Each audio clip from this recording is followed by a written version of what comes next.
Fala pessoal, tudo bom? Estamos ao vivo aqui. Deixa eu ligar o microfone aqui. Diz aí pra mim se melhorou o áudio. Eu estava fazendo pelo computador aqui, mas estava dando erro e ainda estava muito lento, muito lento. E deixa eu tirar aqui para não dar o retorno.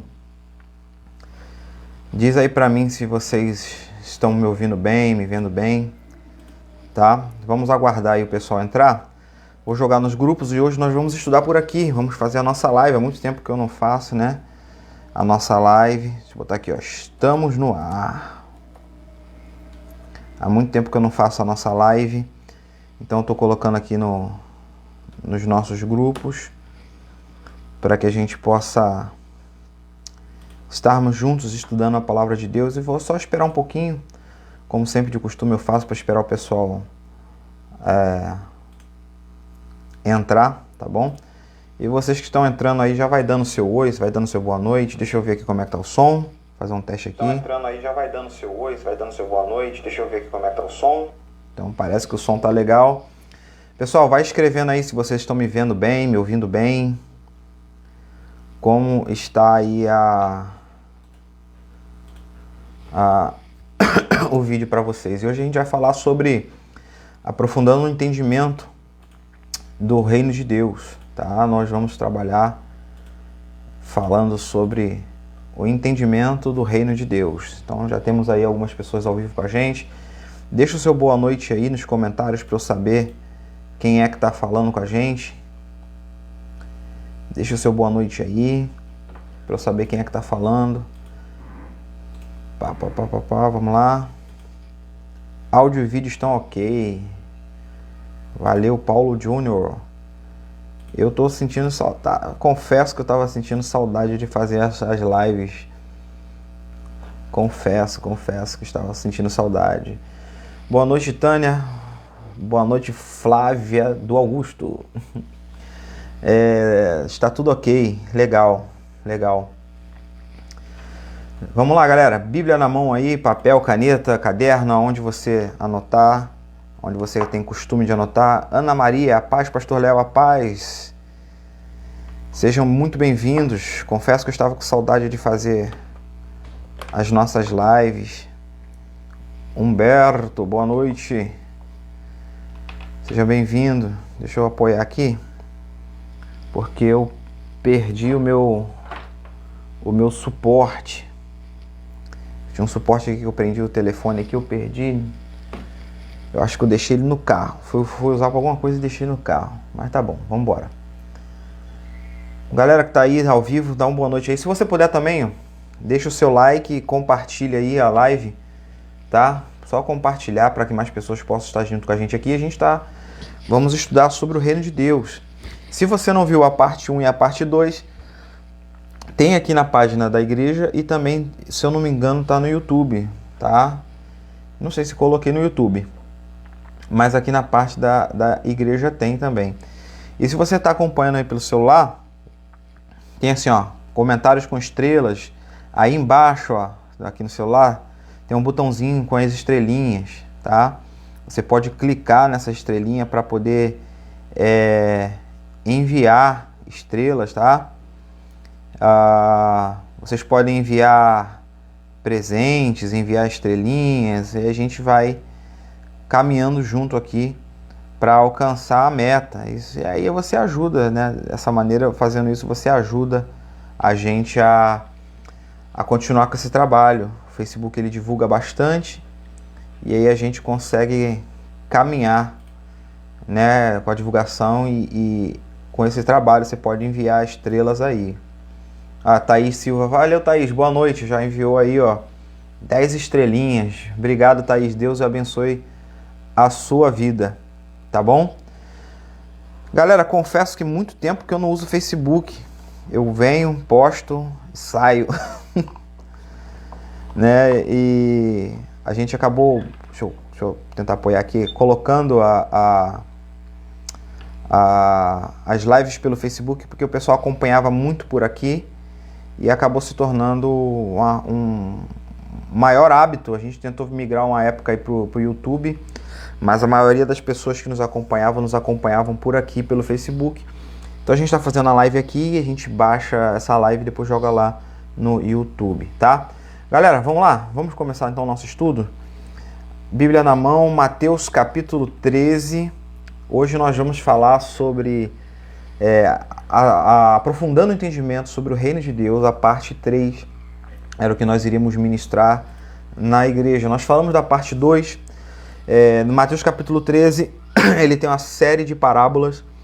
E nós falamos da parte 2 do Mateus capítulo 13, que foi a parábola do semeador. E agora a gente vai destrinchar parábola por parábola e ver o que a gente pode aprender em relação ao reino de Deus dentro dessas parábolas.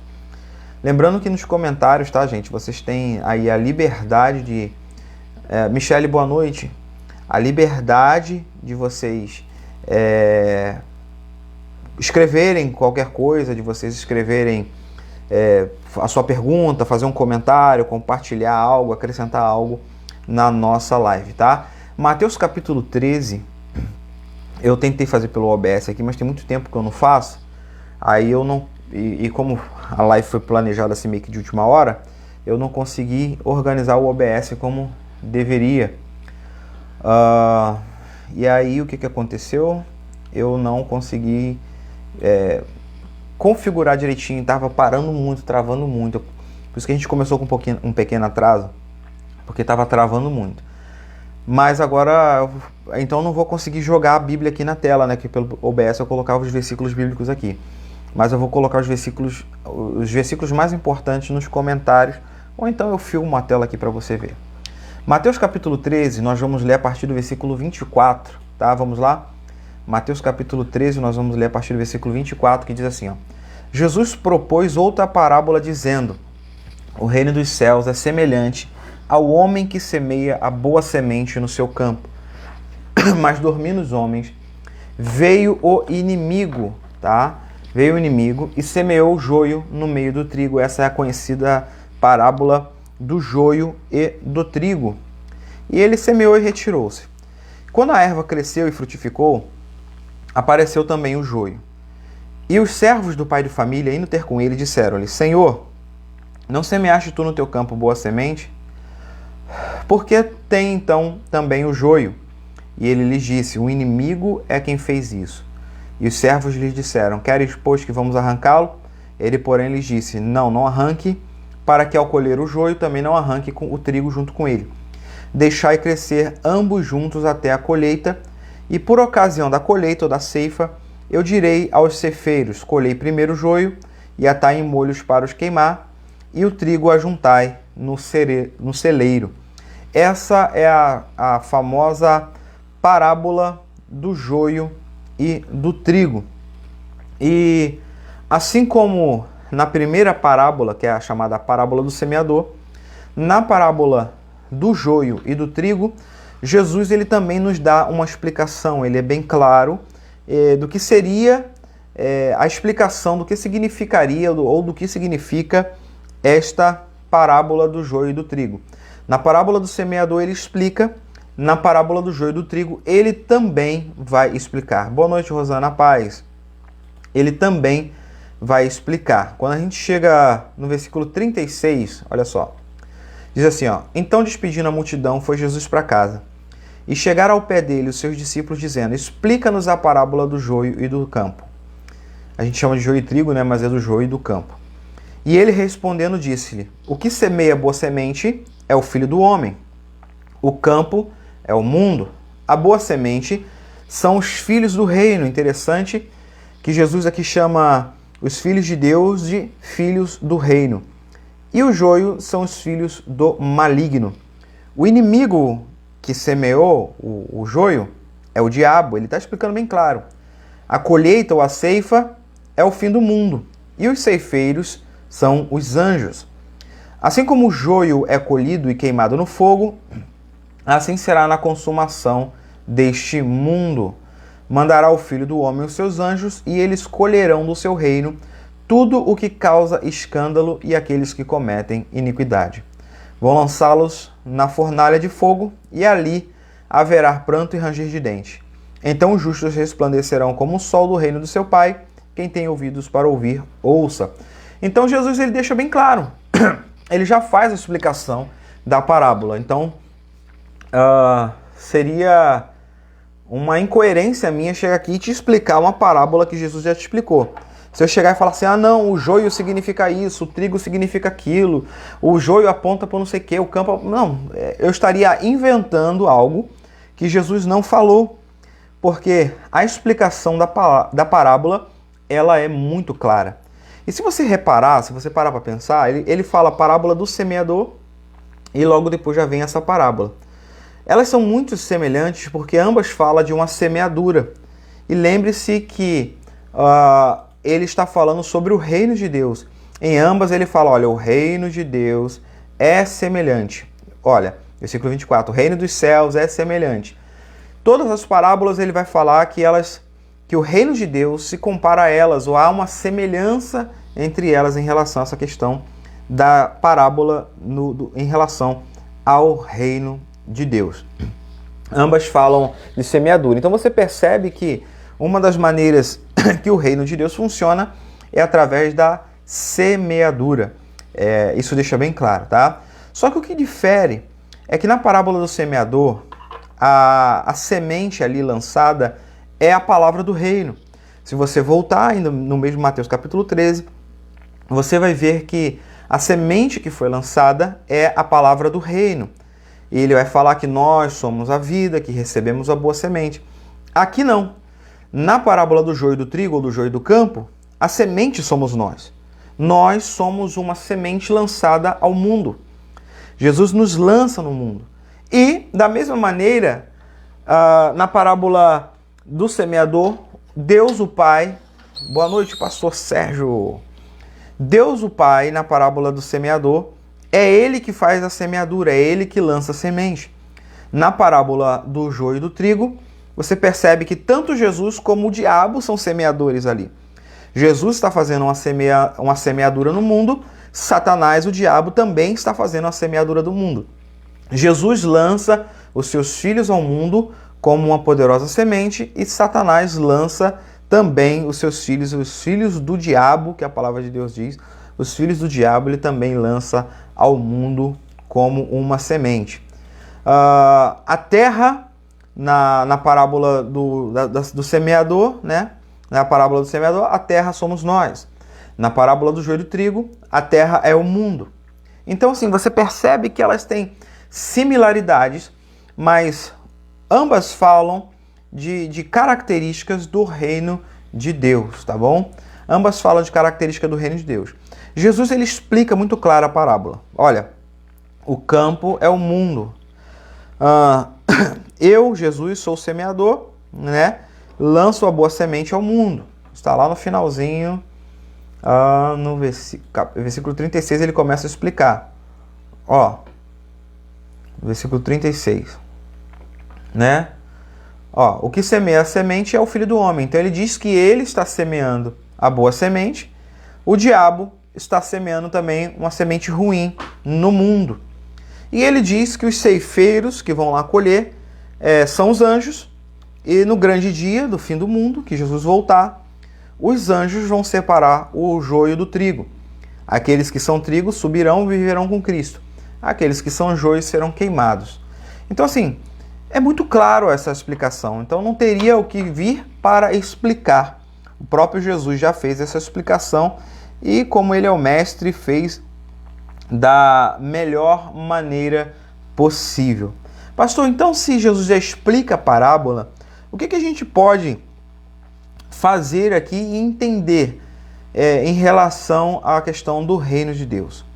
Uma vez que a parábola já foi explicada por Jesus, ou seja, os filhos são trigo, os não filhos são joio, os filhos viverão no reino com ele, os não filhos serão lançados no fogo, tá? O que nós podemos aprender? Nós podemos olhar algumas características do reino. Então, nesse caso, a minha aula de hoje não é para te explicar a parábola, porque Jesus já explicou muito claramente. eu lanço a minha semente, o diabo também lança. Quem for semente do diabo vai para o fogo, quem for semente minha vai reinar comigo.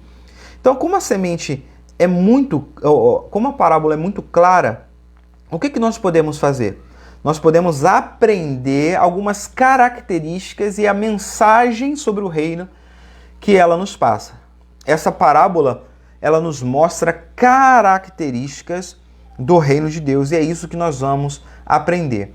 Uma vez que o reino de Deus ele não se demonstrou, não se revelou 100%, é o que a teologia chama de e ainda não, ou já e ainda não, é agora ou ainda não, é que existem coisas que já aconteceram, mas ainda não foram reveladas 100%. Uma delas, por exemplo, é a nossa ressurreição em Cristo. A palavra de Deus diz em Efésios que nós já ressuscitamos com Cristo e já estamos assentados com eles na região celeste. Então isso já aconteceu, mas ainda não. Em que sentido? Não foi revelado ao mundo essa manifestação. Então, essa parábola ela fala do fim dos tempos, mas enquanto o fim dos tempos não chega, o que ela revela para nós sobre a realidade de hoje, sobre o reino de Deus hoje aqui na Terra.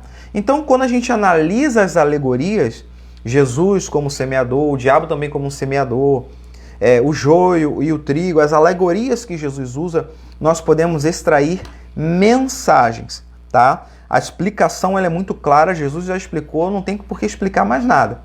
Mas eu posso extrair mensagens e olhar para essa parábola, extrair dela e entender características do reino de Deus olhando para essa parábola. Vocês estão entendendo? Se estiver entendendo, escreve aí, estou entendendo, para eu poder ver que vocês estão aí e que vocês estão entendendo. Escreve aí, eu estou entendendo, tá? E a gente vai começar, eu vou colocar os pontos aí nos comentários, para quem estiver anotando, ficar um pouquinho, fica melhor para você ler, tá? Então vamos lá, nós vamos aprender através das alegorias, algumas características do reino de Deus, que e um dia será revelado 100%, mas a gente já pode vivê-lo hoje. Nós vamos aprender algumas características e algumas mensagens que esse reino, que essa passagem, essa parábola passa para nós. Vamos lá? Então, a primeira coisa que eu quero mostrar para vocês é que o semeador, vou colocar aí, tá? Deixa eu ver aqui, calma aí. Calma aí. Primeiro ponto é que o semeador aí, ele se coloca como pai de família, tá? Olha aí, tá aí nos comentários. Ele se coloca como um pai de família. Ele não se coloca como um empreendedor, presta atenção. Ele não se coloca como um agricultor. Ele se coloca como um pai de família. Isso está onde, pastor? No versículo 27. Vou colocar aí para vocês.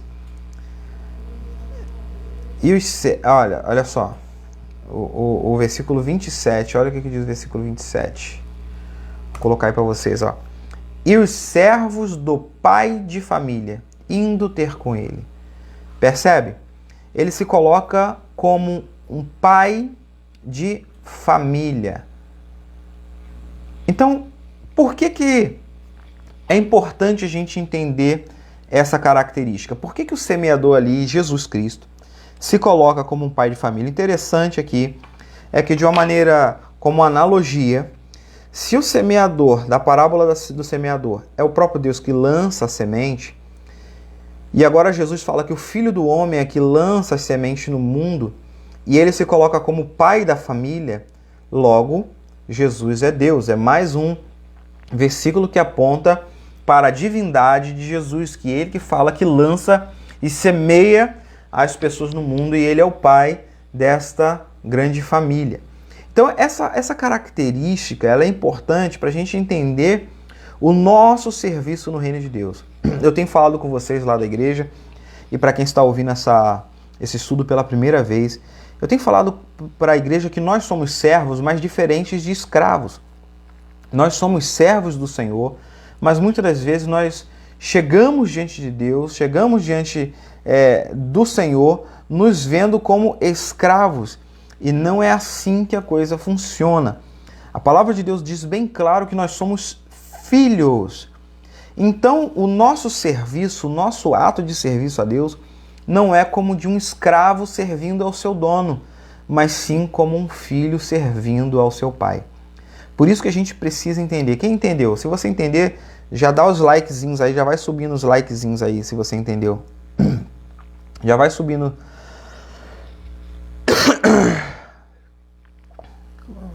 Deixa eu abrir aqui. Já vai subindo os likezinhos aí, se você entendeu. Sobe os likezinhos aí, para eu ver que vocês estão entendendo. Então, assim, nós temos que entender que o nosso serviço a Deus não é como de um servo escravo servindo a um patrão, mas sim como filho servindo ao seu pai. Por isso Jesus ele coloca aqui que ele é o pai de família. Ah, galera, deixa eu só abrir um parênteses aqui. Eu falei, caramba, não tá subindo like nenhum aqui no celular, né, que tá a câmera, mas eu tô com retorno de vídeo aqui no computador. Aí aqui eu tô conseguindo ver os likes de vocês, mas aqui não. Valeu, galera. Obrigado aí. Então isso quer dizer que vocês estão ouvindo bem. Então vamos lá. Vamos continuar. Obrigado. Então o que acontece? Ele se coloca como um pai de família. E isso nos revela que o nosso serviço a Deus é como se nós fôssemos filhos do dono de uma empresa. Eu tenho falado isso com vocês. E nós servimos ao reino que é do nosso pai. Nós servimos ao reino que é do nosso pai. Então são filhos servindo ao seu pai. Filhos cuidando de um negócio que é deles mesmos, compreendeu ou não? Então os negócios que nós estamos tomando conta também são nossos. Por isso, por diversas vezes, nós somos chamados de herdeiros, porque somos filhos de Deus. Então, mais uma vez, Jesus se coloca como pai de família, como um pai cuidando dos seus filhos. Isso é importante entender para que você perceba que o relacionamento no reino de Deus não é relacionamento de servo empregado, mas sim nós vivemos no reino do nosso pai. O que Deus espera de nós é um relacionamento pai e filho. E como eu sempre falo, por mais que o seu pai tenha sido um pai ruim, Deus não é igual ao seu pai. Deus não é o seu pai, não é igual ao seu pai. Ele é muito melhor. Por mais que o seu pai tenha sido um pai bom e de excelência, Deus ainda assim é melhor do que o seu pai. O próprio Deus fala em Mateus capítulo 7, ele fala o seguinte: se vocês que são maus, ou seja, seres humanos maus, conseguem fazer o bem e dar coisas boas aos seus filhos, quanto mais o vosso Pai Celestial não vos dará bens àqueles que pedirem, coisas boas àqueles que pedirem. Então você percebe que Deus sempre se coloca como um pai. Jesus nos ensina a olhar a Deus como um pai, e nós precisamos entender essa característica de Deus para que a gente possa conseguir viver plenamente todas as coisas que o reino tem para nós. A segunda coisa que a parábola do joio e do trigo nos ensina é que nós somos a semente. Nós somos a boa semente para o mundo. E é isso que a gente precisa entender. Paulo Tavares escreveu aqui: por isso somos membros, não ferramentas. Poxa, excelente comparação. Excelente exemplo. Se nós fôssemos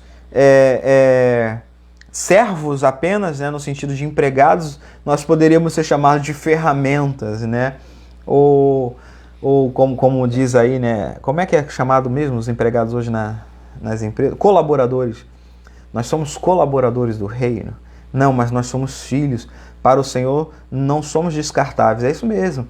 Nós somos não somos colaboradores apenas, não somos apenas uma ferramenta ou uma engrenagem na família, numa empresa. Nós somos membros de uma família, fazemos parte de um corpo. Por isso que Deus se coloca como pai. E a segunda coisa é que os filhos de Deus são uma boa semente para o mundo. Na parábola do semeador, deixa eu botar aí nos comentários para você anotar. Na parábola do semeador, a semente é a palavra do reino. Ele deixa bem claro que a semente é a palavra do reino. Já na parábola do joio e do trigo aqui, do joio e do campo, ou do trigo e do campo, nós somos a semente, percebe? Nós somos a semente. E aqui eu quero que você entenda, que você abra a sua mente para você entender. Porque se o semeador é um pai de família, logo as suas sementes são os seus filhos. E nós devemos possuir as mesmas características do pai. Vou repetir. Se o semeador é um pai de família e as sementes são seus filhos, logo nós carregamos como semente o mesmo DNA do nosso pai. Você entendeu? Se você entendeu, sobe os likezinhos aí para eu ver que você entendeu. Nós possuímos as mesmas características do nosso pai. Por isso nós somos semeados ao mundo. Nós somos semeados ao mundo. E aqui eu quero que você preste bastante atenção no que eu vou te falar, tá? Se você estiver conversando com alguém aí, vendo alguém perto aí, para isso aí. Presta bastante atenção no que eu vou te falar, para que você entenda o que eu quero ensinar aqui para você, tá? Para que você entenda o que eu quero te ensinar. A palavra semente vem do latim semen. Semen significa semente, tá? Talvez você só tenha escutado a palavra sêmen relacionado ao esperma masculino, tá? Talvez você só tenha escutado isso. Mas ele é justamente chamado de sêmen porque ele deriva da palavra latina... a palavra semente deriva da palavra latina sêmen.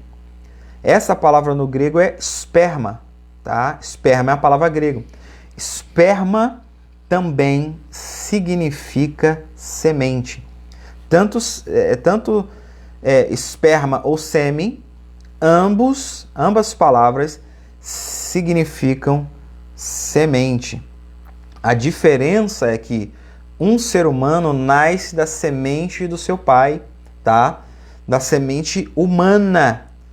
Quando Jesus nos lança ao mundo, nós somos lançados como semente. Jesus ali ele faz um paralelo. É óbvio que Jesus não está falando do esperma ou do sêmen, o fluido masculino. Me entenda. Mas ele nos lança como uma semente. Eu trouxe essa comparação para você entender que se somos filhos lançados ao mundo, eu, por exemplo, tenho o DNA do meu pai, tá? Porque vim da semente do meu pai. Vocês conseguiram compreender? Então, eu vim da semente do meu pai e carrego características do meu pai. Os meus filhos vieram da minha semente e eles carregam características minhas. Por isso que a gente fala, o fulano parece contigo, você parece com o seu pai. Nós carregamos características das sementes que nós viemos. Jesus ele utiliza ali a parábola do joio e do trigo para dizer que ele lançou uma semente no mundo. E ele fala, as sementes são os meus filhos. Jesus utilizou uma parábola utilizando-se da agricultura para explicar, tá? Mas a partir do momento que ele explica e fala que a semente que ele lança no mundo são os seus filhos, logo, assim como na vida humana, preste atenção, como na vida humana nós somos gerados de uma semente de outra pessoa, de um sêmen de outra pessoa, nós também somos gerados espiritualmente da semente espiritual, tá? Então, sêmen aqui, ou semente, ou esperma, não é no sentido do fluido corporal que sai do corpo do homem. Eu quero que você entenda e tenha maturidade para isso. Mas sim das mesmas características da semente eterna. Então, de como nós fomos gerados de Adão e vivemos neste mundo por Adão, agora em Cristo nós saímos ou vivemos de uma nova semente. Porém, essa semente não é o fluido corporal humano, mas sim é uma semente espiritual. O que eu quis dizer é que a palavra semente, ela vem da palavra latina semen. Ela vem da palavra grega esperma. que também significa semente. Logo, toda semente carrega as características daquele que a semeou. Pegou aí ou não? Toda semente vai carregar as características, ela leva sobre si as características e o DNA daquele que a semeou. Por isso que quando nós vamos semear coisas, ou objetos, ou finanças, que a gente fala, olha, vai ajudar alguém, ou vai ofertar, ou vai dizimar, a gente sempre fala o seguinte, olha, dê uma direção à sua semente, porque ela precisa carregar a característica daquilo para a qual ela está sendo semeada. Começaram a soltar fogos aqui, negócio de política bem perto aqui, não sei se está atrapalhando minha voz, mas vamos embora. Então o que acontece? Nós não fomos gerados em Cristo pelo fluido humano de Cristo. Por favor, me entenda isso, em nome de Jesus. Tem que ter maturidade para entender isso. Mas sim, nós somos gerados de uma semente espiritual. Não mais de uma semente humana, mas de uma semente espiritual. Eu quero ler com você João capítulo 1, tá? João capítulo 1, do versículo... João capítulo 1, vou ler com você. O versículo 12 e 13, eu vou te mostrar que nós somos gerados de uma nova semente. João capítulo 1, versículo 12 e 13. Olha só. Todos quantos receberam, deu-lhes o poder de serem feitos filhos de Deus, a saber, aqueles que, creem em seu nome, os quais não nasceram do sangue, nem da vontade da carne, ou seja, ele não está falando nem da vontade de homem algum, mas da vontade de Deus.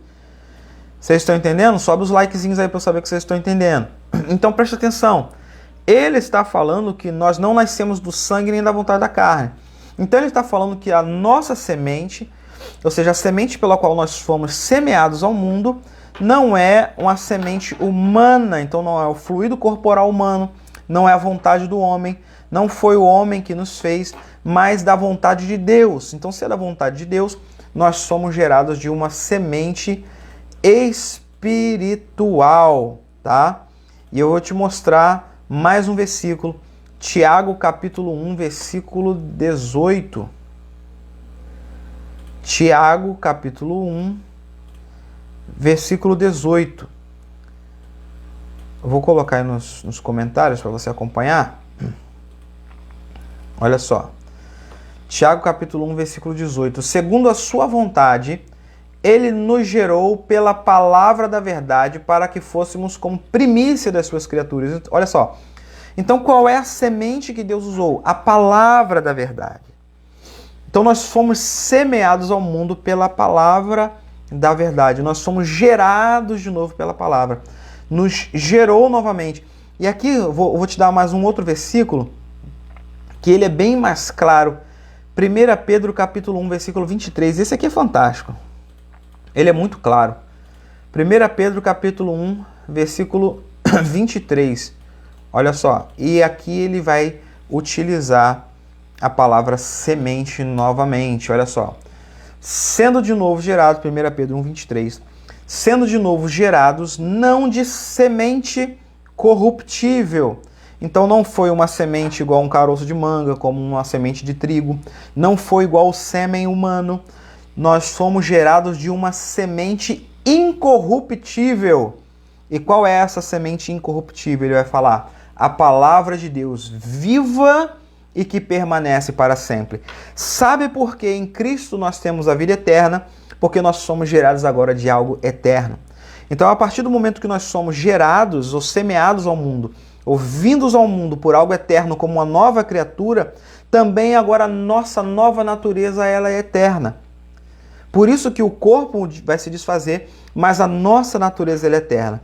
Se for semeado, por isso que eu até falo da questão do sono, né, da morte, que algumas denominações creem, quando a gente morrer a gente vai ficar dormindo. Cara, não tem como, porque se eu já fui semeado por algo eterno, não tem como eu ficar dormindo durante um tempo, daqui a pouco acordar. A eternidade ela vai seguir. A partir do momento que eu saio desse corpo, eu fico aguardando um novo corpo. Entende? E a gente vai falar sobre isso também. Mas eu fui gerado por algo eterno. Se eu estou eterno, a minha vida ela não vai acabar mais, porque eternamente nós fomos gerados pela palavra de Deus. Então, quando ele fala que nós somos semeados ao mundo, as sementes são os filhos de Deus, são os filhos do reino, nós carregamos em nós as mesmas características do reino. Nós carregamos em nós as mesmas características de Deus. Por isso que na igreja chamada primitiva, os nossos primeiros irmãos, os primeiros cristãos, né, os nossos primeiros irmãos, na verdade, eles foram chamados de cristãos justamente por isso. O nome cristão não era um nome bonitinho, na verdade, era um xingamento, era um apelido pejorativo, era um xingamento que falava, lá vai o pequeno Cristo, tipo assim, lá o cristinho, né, o cristão, que significa o pequeno Cristo, mas esse na época não era um nome bonitinho. A igreja já foi chamada a seita dos nazarenos, a seita do caminho, né, porque Jesus falava que era o caminho, a verdade, a vida, o caminho para Deus. Então, os cristãos já foram chamados de a seita do caminho, já fomos chamados de a seita do Nazareno, tá? E chegou uma época que eles começaram a nos chamar de cristãos, que era justamente por conta de sermos parecidos com Cristo. Então, por isso que nós fomos chamados cristãos, porque nós fomos ou somos parecidos com Cristo. Nós carregamos o DNA de Cristo. Então, todo cristão verdadeiro, ele parece com Cristo. Ele carrega o DNA de Cristo, porque nós somos semeados ao mundo, mas não por uma semente corruptível como a semente de um ser humano ou como a semente de uma fruta. Nós somos semeados ao mundo pela palavra de Deus. A palavra que é viva, e ela permanece para sempre, eternamente, essa palavra nos gerou. E nós temos que carregar em nós as características desta palavra. Por isso que, como filhos de Deus, nós devemos viver nesse mundo como filhos da luz e não como filhos das trevas. Aliás, nós somos semeados nesse mundo para trazer luz, enquanto os filhos do maligno também são semeados nesse mundo para trazer trevas. Vocês estão entendendo? Entenderam, galera? Ficou bem claro isso daí? Então, toda semente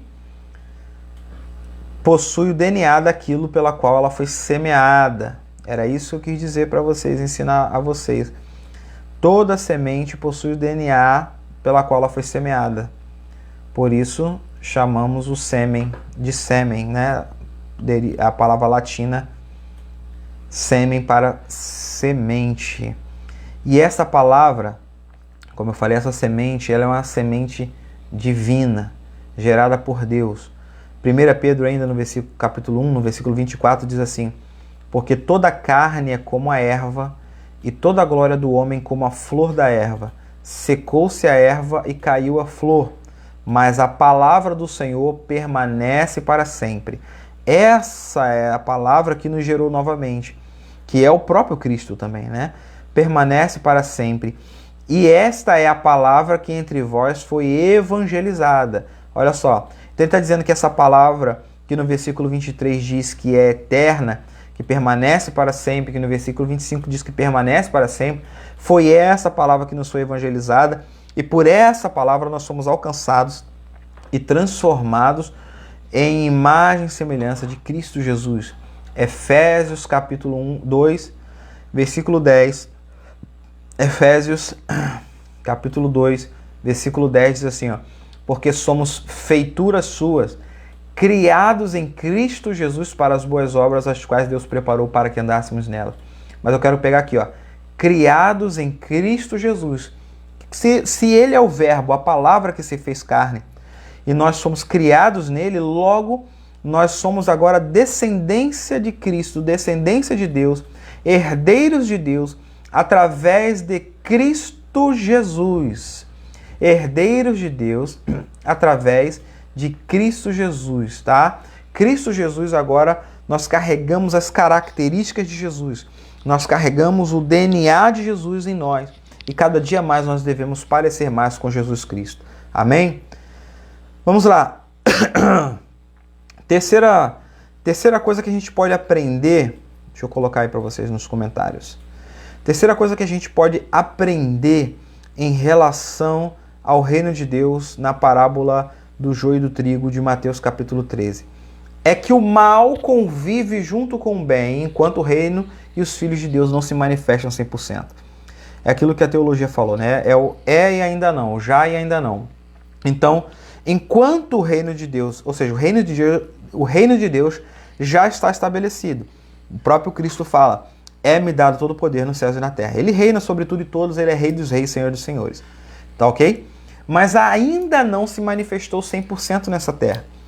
E o que nós aprendemos com a parábola do joio e do trigo é que, enquanto esse reino não se manifesta 100% nessa terra, o mal convive junto com o bem. E a gente se entrelaça ali nessa história toda. Deixa eu colocar aí. Por isso que ele fala, eu semeei o bem, semeei vocês ao mundo, mas o mal foi semeado também pelo diabo, pelo maligno. Eu semeei meus filhos ao mundo, e assim como nós somos sementes de Deus, existem muitos aí que são sementes do maligno, que foram semeados pelo capiroto, foram semeados por Satanás. Interessante é que a criação inteira, para mostrar isso que eu falei que o é ainda não, a criação inteira ela aguarda ansiosamente a manifestação dos filhos de Deus. Por quê? Quando se manifestar tudo que nós somos de fato, todas essas coisas acabam, porque os filhos de Deus vão julgar com justiça, porque nós não vamos julgar mais segundo as emoções dessa carnalidade, dessa carne, mas nós vamos julgar segundo a reta justiça, entende? O pecado não haverá mais. Então, assim, Deus através de Jesus e Jesus através de seus filhos, nós vamos governar o mundo, reinar com Cristo e governar o mundo, com justiça, paz, verdade, e vamos usufruir das coisas boas que Deus tem para nós. Essas coisas já podem ser usufruídas hoje? Pode, porém em parte, porque nós somos limitados a esse corpo. Por exemplo, por que nós não, um simples fato de por que nós não conseguimos usufruir de todas as coisas boas do reino de Deus para nós? Porque grande parte dessas coisas nós não temos fé, nós não acreditamos nela, nós não temos fé para viver essa realidade na nossa vida. Compreende ou não? Compreende? Se vocês compreenderam, levanta a mãozinha aí. Dá os likezinhos aí, manda estrelinha que também vai abençoar a gente aí, em nome de Jesus. Então vamos embora. Então o que acontece? Nós, Romanos capítulo 8, versículo 18 diz assim, ó. Porque por mim tenho por certas que as aflições do tempo presente não pode se comparar com a glória que em nós há de ser revelada. Então ele fala que tem uma glória dentro de nós, tá? Presta atenção, que vai ser revelada. No versículo 19 ele vai dizer assim, ó, a ardente expectação da criatura espera a manifestação dos filhos de Deus. Muitos pregadores eles pregam como se o não crente estivesse esperando a gente ir lá pregar. Não, não é isso que a palavra de Deus está dizendo. Está falando que a criação espera que se manifeste 100% do que nós somos. Ou seja, ele espera a humanidade restaurada, ele espera que se manifeste a humanidade que Cristo restaurou. Quer ver? Versículo 20. Porque toda a criação, isso engloba a natureza, os astros e por aí vai, ficou sujeita à vaidade, não por sua vontade, mas por causa daquele que a sujeitou, na esperança de que também a mesma criatura será liberta da servidão. Olha só, existe uma servidão da corrupção para a liberdade da glória dos filhos de Deus. Porque sabemos que toda a criação, natureza, astros, planetas, seres humanos, animais, toda a criação geme. Você está vendo o mundo aí, o Brasil está gemendo por conta de queimadas. E está juntamente com dores de parto até agora. E não só a criação, mas nós mesmos. Ou seja, os seres humanos os salvos em Cristo, que temos a primícia do Espírito, também gememos em nós. Então não pode ser o mundo gemendo, a gente gemendo. O mundo gemendo esperando a gente gemendo. Não bate essa conta. Romanos capítulo 8 fala que nós desejamos, esperando a adoção. A saber, o que é a adoção? A redenção do corpo. Romanos 8, 23. A redenção do corpo é a adoção que nós aguardamos. Então ele diz que em nós já tem uma glória. Por mim tenho por certo, versículo 18, que as aflições desse tempo presente não pode se comparar com a glória que em nós há de ser revelada. Paulo diz que essa glória já está em nós, que nós já fomos ressuscitados, mas um dia será revelado como? Na redenção do corpo, versículo 23. E aí no novo corpo, no corpo glorificado, nós vamos brilhar juntamente com Cristo, viver juntamente com Cristo de modo justo e perfeito. Paulo Tavares escreveu: seria como se o mundo voltasse à ordem original, algo perfeito. Isso aí mesmo. Voltaremos em Cristo à perfeição. Porém, se a gente olhar na parábola do joio do trigo, enquanto isso não acontece, o mal permanece no nosso meio. É isso que ele fala. Eu semeio boa semente no mundo, mas vem o diabo e também semeia. Entende? Eu semeio boa semente na igreja, vem o diabo e semeia.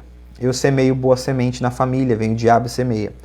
E quando se fala no mundo, fala todas as esferas. Deus semeia boa semente na política, vem o diabo e semeia. E lá está precisando de uma boa semeadura mesmo. Eu semeio boa semente na sociedade, vem o diabo e semeia também.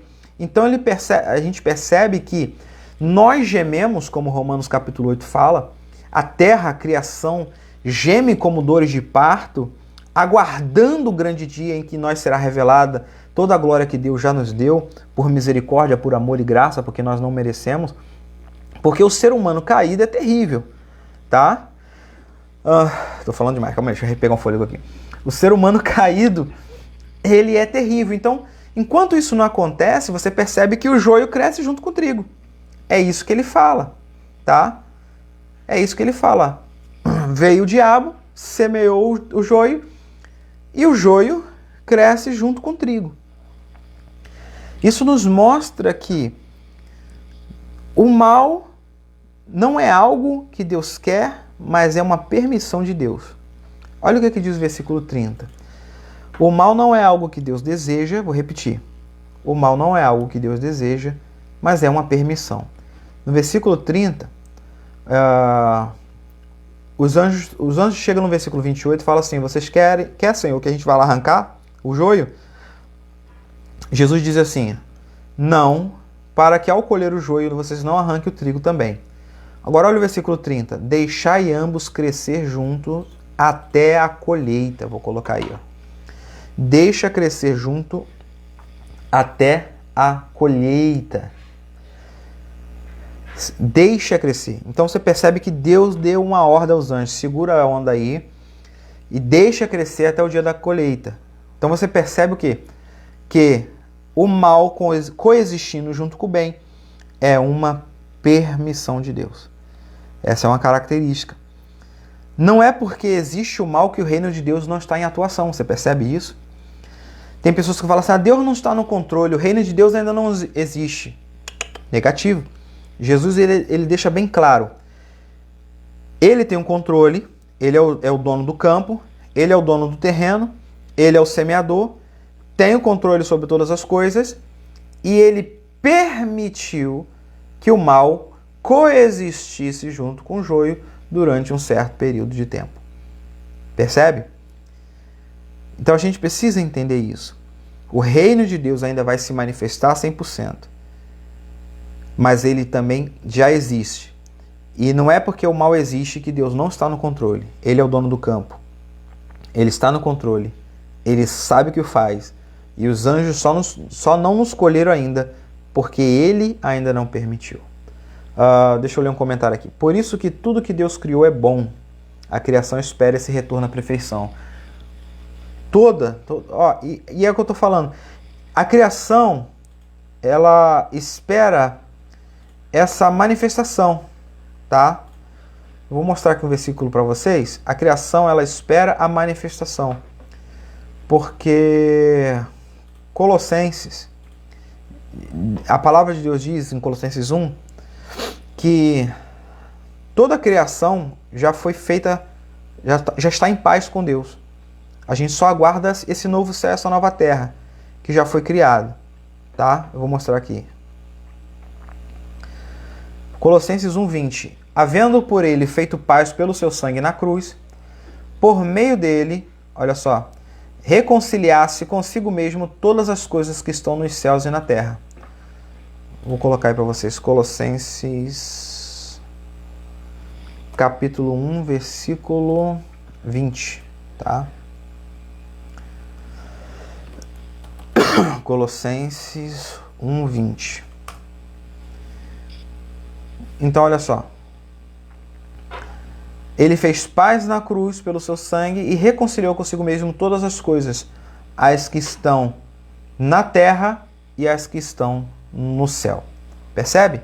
Então, todas as coisas espirituais, o cosmos, tudo foi reconciliado com Deus em Cristo. Mas haverá o dia dessa manifestação. Não é que ainda vai reconciliar, mas algo que nós não vemos no mundo espiritual, um dia vai se revelar diante dos nossos olhos e nós aguardamos ansiosamente por esse dia. Enquanto isso não chega, o mal coexiste junto conosco. É isso que ele está querendo dizer. O trigo cresce junto com o joio, tá? Porém, o fato de Deus permitir o mal não quer dizer que ele não esteja nos guardando e protegendo. Ele é o Pai do campo, ele é o chefe da lavoura, é ele que diz aos anjos, vai, eles vão, fica, ele fica. Então Deus está no controle de todas as coisas. A quarta coisa que nós aprendemos, quarta e penúltima, que nós aprendemos com a parábola do joio e do trigo, é que Deus sabe quem é joio e quem é trigo. Não cabe a mim dizer, você é joio e você é trigo. Não cabe a mim dizer quem é joio e quem é trigo. Eu botei aí, esqueci de botar a numeração, tá? Não cabe a mim e a você. O interessante aqui, fazendo a comparação, a gente precisa entender, então, rapidamente, qual a diferença entre o joio e o trigo. Eles são muito parecidos, tá? Mas o trigo, quando ele chega... Por que Jesus fala assim, não arranca agora? Porque você pode arrancar trigo junto com joio. Porque quando eles estão pequenininhos, tá? Quando eles ainda estão crescendo... Deixa eu botar aqui, ó. Tem dois lápis aqui da Maria Clara que são bem parecidos, tá? Só que um tá mais sujinho, ó. Um tá mais escuro e outro tá mais clarinho. Então, mas são parecidos. Ó, são até praticamente quase do mesmo tamanho. Se eles crescem juntos, tá? Eles estão crescendo juntos.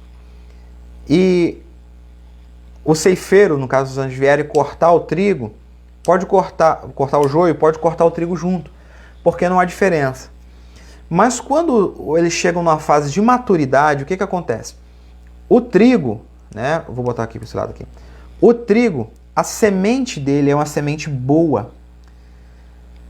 Então a semente dele traz peso para ele. Aí o que o trigo faz? O trigo enverga. Ele fica bem envergado, bem tortinho assim. Ele vai envergando, porque a semente faz peso, então ele fica envergado. O joio, ele é igualzinho ao trigo, mas ele não tem semente, ele é vazio. Então ele cresce reto. E ele vai crescendo reto. O trigo, quanto mais vai crescendo, ele vai envergando. Porque ele vai ficando cheio, a semente vai fazendo peso, ele vai ficando cheio, ele vai envergando. O joio não, o joio vai crescendo reto. Entende? E aí o que acontece? Quando já chega a uma certa altura, os ceifeiros vêm, passa a foice, corta só o joio e o trigo está aqui embaixo. Ele está dobrado. Então não tem como cortar o trigo e o joio. Não mata o trigo. O joio está aqui alto, o trigo envergou, está aqui baixo porque a sua semente fez peso, e eles passam a foice aqui só no trigo, só no joio. Entende? O que significa isso? Que os filhos de Deus, eles são cheios de Deus. São cheios do Espírito Santo, são cheios da palavra de Deus. Você entendeu? Se entendeu, já dá os joinhas aí para eu ver que você entendeu. Eles são cheios de Deus, da maturidade de Deus, da palavra de Deus. Então você percebe que quanto mais imaturo, mais soberbo. Quanto mais imaturo, mais arrogante. Quanto mais vazio, mais soberbo, arrogante, prepotente, presunçoso. Eu não preciso de Deus, Deus não existe, a minha vida é assim mesmo, quem sabe sou eu que tomo conta da minha vida. E ele vai crescendo, retinho, mas ele é vazio. Quanto mais cheio de Deus, da palavra, cheio do Espírito Santo, há um peso sobre nós. É um jugo que, mesmo que nos envergue, ao mesmo tempo é suave e leve. Esse peso sobre nós vai nos envergando, vai nos curvando diante da glória, da majestade de Deus, do poder de Deus, do senhorio de Deus, de quem Ele é. E é isso que faz a diferença entre o joio e o trigo. Entende? Então tem muito joio na igreja que parece com trigo. Tá? Fala bem, canta bem, prega bem, se mostra cheio de Espírito Santo, mas é joio purinho. só tem aparência, entende? Tem muito trigo, que é cheio do Espírito Santo, cheio da palavra, envergado, ou seja, vive uma vida de humildade diante de Deus, uma vida de humilhação diante do Senhor, humilhai-vos debaixo da potente mão de Deus, reconhecendo a soberania, a glória, a graça de Deus. Esses não serão cortados no dia da ceifa. Por quê? Porque os que estão em pé, o joio, a foice passa só neles. Entende? Tanto é que a primeira foiçada vai ser neles. A gente lê lá no versículo 30, diz assim, ó, deixai ambos crescer junto por ocasião da ceifa. E eu direi aos ceifeiros, colhei primeiro o joio. Por quê? Porque a primeira foiçada é neles. É no joio. Eles estão em pé. É o que aparece. Entende? Então, são vazios. A primeira foiçada é neles. Depois o Senhor vem e colhe com mansidão, com carinho o trigo. E olha o que diz a palavra. O trigo ajuntai no meu celeiro, na minha casa. Percebe? Então, se o celeiro é a casa do trigo, e o trigo são os filhos, logo, o celeiro dos filhos é a própria casa de Deus. Pegou aí ou não? O celeiro dos filhos é a própria casa do Pai, onde nós vamos morar junto com Ele, na casa dele. Então, isso aqui nos mostra, mais uma vez, o cuidado e o carinho de Deus. Quando Deus fala que permite o mal crescer junto com o bem, o joio crescer junto com o trigo, alguns de nós, ou até a gente mesmo, pode achar que é maldade da parte de Deus permitir que o mal cresça junto com o bem. Mas, na verdade, Deus permitir que o mal cresça junto com o bem é uma maneira dele nos preservar. É uma maneira dele nos preservar. Porque aqueles que não atentam para isso vão continuar crescendo como um joio. Mas aqueles que atentam para isso, diante do mal, recorrem para Deus, se encurvam diante de Deus, buscam a Deus. E, em último lugar, espero que essa palavra esteja sendo uma bênção para você. É aquilo que eu falei. Diante de todo esse mal que cresce junto, como é que fica a minha vida, pastor? Esse é o quinto e último lugar. Os filhos de Deus, ou os filhos do reino, eles estão seguros. Seguros. Não há o que temer. Ele deixa bem claro. Há segurança e paz. O joio rapidamente será ceifado, mas o trigo vai estar em segurança e bem guardado por Deus. Ô, Ana Júlia, você está assistindo? Deus te abençoe, minha filha. O trigo está bem guardado, está em segurança. Nosso Pai é um agricultor de excelência. Nenhum trigo vai ser ceifado junto com o joio. É aquilo que eu falo. Isso aqui isso é a garantia, né, da nossa salvação em Cristo, tá? Por isso que eu falo, se é Cristo que me guarda, não tem como eu perder a minha salvação. Se é Ele que me guarda, quem me roubará das mãos dele? Quem poderá arrebatar das mãos dele aquele que é dele, que pertence a ele, que o Pai deu a ele? Ninguém, não existe ninguém mais forte do que Jesus. Não existe ninguém mais forte que Deus. Então, todos aqueles que confiam as suas vidas plenamente a Cristo estão plenamente salvos, guardados e protegidos. Nenhum trigo vai ser cortado junto com o joio. Percebeu? A segurança, o cuidado e o carinho que Deus tem. Então, muitas das vezes, até mesmo permitir que o mal se estabeleça e cresça junto conosco é uma maneira de Deus demonstrar o seu amor e o seu cuidado por nós. É óbvio que enquanto o reino não se manifesta 100%, e nós ainda vivemos nessa terra e o mal coexiste junto com o bem, e os filhos das trevas coexistem junto com os filhos da luz, nós sofremos, né, diante das dores, das angústias, das tristezas, das perdas, das perseguições. Nós sofremos diante das dores físicas ou emocionais. Nós gememos porque a criação toda está sujeita a uma servidão, uma escravidão, que tem um dia e uma data para acabar, que nós não sabemos, mas um dia isso tudo vai acabar. Entende?